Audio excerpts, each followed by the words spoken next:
എപ്പോഴും നല്ല മനോഹരമായി പൂക്കൾ തരുന്ന ഒരു വെറൈറ്റിയാണ് ആഫ്രിക്കൻ വയലറ്റ്സ്. കുറച്ച് കാര്യങ്ങൾ നമ്മൾ ശ്രദ്ധിച്ചിട്ടുണ്ടെങ്കിൽ നല്ല രീതിയിൽ ഫ്ലവറിങ് ഉണ്ടാകുന്ന ആഫ്രിക്കൻ വയലറ്റ്സ് നമ്മുടെ വീട്ടിൽ നമുക്ക് വളർത്തിയെടുക്കാൻ സാധിക്കുന്നതാണ്. ഈ കാണുന്നതൊക്കെ നമ്മുടെ മദർ പ്ലാന്റ്സ് ആണ് കേട്ടോ.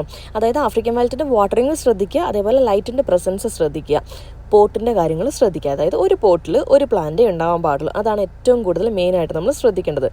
ഇങ്ങനെയുള്ള കാര്യങ്ങൾ, കുഞ്ഞു കാര്യങ്ങൾ നമ്മൾ ശ്രദ്ധിച്ചാണ്ടല്ലോ ഇങ്ങനെ ഇപ്പോൾ ഈ കാണുന്ന രീതിയിൽ നമുക്ക് ഫ്ലവറിംഗ് ആയിട്ട് ആഫ്രിക്കൻ വയലറ്റ്സ് വളർത്തിയെടുക്കാൻ സാധിക്കും. അപ്പോൾ ഇതിൻ്റെ ഒരു അടിപൊളി കോംബോ നമ്മൾ കൊണ്ടുവരുന്നുണ്ട്. അതായത് 10 ഡിഫറെൻറ്റ് വെറൈറ്റീസ് ആയിരിക്കും. 10 അതായത് 10 പ്ലാന്റിൻ്റെ ഒരു കോംബോ. 10 പ്ലാന്റിനും കൂടെ നമുക്ക് വരുന്ന ഒരു റേഞ്ച് എന്ന് പറഞ്ഞാൽ 599 രൂപയാണ്, ഇൻക്ലൂഡിങ് പോസ്റ്റേജ് കേരളത്തിൻ്റെ അകത്ത്. അപ്പോൾ താല്പര്യമുള്ളവർ താഴെ കൊടുത്തിരിക്കുന്ന നമ്പറിലേക്ക് വാട്സപ്പ് ചെയ്യുക കേട്ടോ. ഈ കാണുന്ന സൈസിലായിരിക്കും നമ്മൾ പ്ലാന്റ്സ് അയച്ചു തരുന്നത്. ജിഫി ബാഗിലുള്ള പ്ലാന്റ്സ് ആയിരിക്കും. പിന്നെ വേറൊരു കാര്യം ശ്രദ്ധിക്കേണ്ടത്, ഓരോ വെറൈറ്റിക്കും ഓരോ സൈസായിരിക്കും. ഇപ്പോൾ ഞാനിപ്പോൾ ഒരു പ്ലാന്റ് എടുത്ത് കാണിക്കുകയാണെങ്കിൽ അത് ചിലപ്പോൾ കുറച്ച് വലുതായിരിക്കും, ചിലപ്പോൾ അത് കുറച്ച് ചെറുതായിരിക്കാം. അപ്പോൾ ഓരോ പ്ലാന്റ്, ഓരോ വെറൈറ്റിക്കും വലിപ്പ വ്യത്യാസങ്ങൾ അങ്ങോട്ടും ഇങ്ങോട്ടും ഉണ്ടാകുന്നതായിരിക്കും കേട്ടോ. അപ്പോൾ 10 പ്ലാന്റിൻ്റെ കോംബോയാണ് വരുന്നത്. ചെറിയ കോംബോകൾ ഇപ്പോഴത്തേക്ക് അവൈലബിൾ അല്ല, 10 പ്ലാന്റിൻ്റെ കോംബോ മാത്രമേ ഉള്ളൂ. അതേപോലെ ചില പ്ലാന്റ്സിന് വേരിയേഷൻ ഉണ്ട്. അതിപ്പോൾ എല്ലാവർക്കും ഉണ്ടാവണം എന്നില്ല, കാരണം വേരിഗേറ്റഡ് വെറൈറ്റി നമുക്കിപ്പോൾ കുറച്ച് സ്റ്റോക്ക് കുറവാണ്.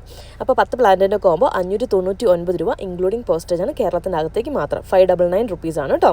പിന്നെ ഈ ഒരു പ്ലാന്റ് കുറച്ച് സെൻസിറ്റീവാണ്, ഡെലിക്കേറ്റ് ആയിട്ടുള്ള പ്ലാന്റാണ്. അപ്പോൾ അണ്ടർ കസ്റ്റമർ റിസ്കിലാണ് വരിക. So thank you for watching and happy gardening.